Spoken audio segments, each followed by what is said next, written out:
ایک دن میری شریک حیات نے مجھ سے ایک عجیب سا شکوہ کیا۔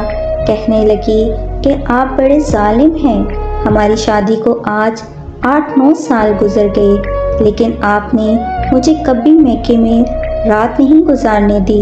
بندے نے حیران ہو کے جواب دیا کہ ہم نے وہاں رہنے کو کہاں منع کیا، جائیں اور جتنا دل چاہے وہاں رہیں۔ وہ خوش ہو کر بولی، ٹھیک ہے، اگلے 2 دن میں میکے میں ہی رہوں گی، لیکن آپ کا ناشتہ اور آفس کی تیاری، دوپہر اور رات کا کھانا کون بنا دے گا؟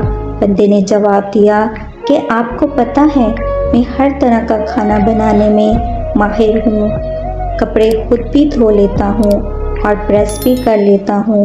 اگر کچھ زیادہ مسئلہ ہوا تو بھائیوں کے گھر ساتھ ہی تو ہیں، میں وہاں سے مینیج کر لوں گا، آپ ریلیکس رہیں اور سکون سے میکے جائیں۔ بیوی نے کہا، چلیں ٹھیک ہے۔ کچھ ضروری ہدایات کے بعد وہ میکے چلی گئی۔ یاد رہے، میرا سسرال کے گھر کا فاصلہ آدھے کلومیٹر سے بھی کم ہے۔ رات گزر گئی اور صبح کی نماز پڑھنے کے بعد میرا واک کرنا میری زندگی کے معمول میں شامل ہے۔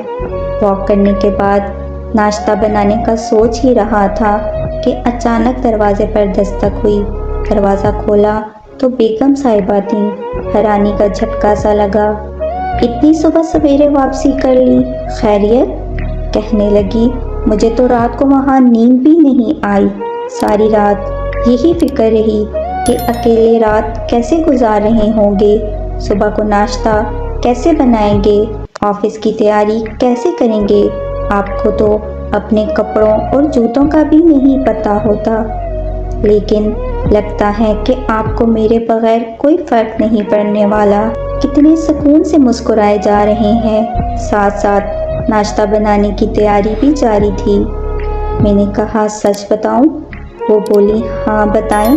میں نے کہا، نیند تو مجھے بھی نہیں آئی،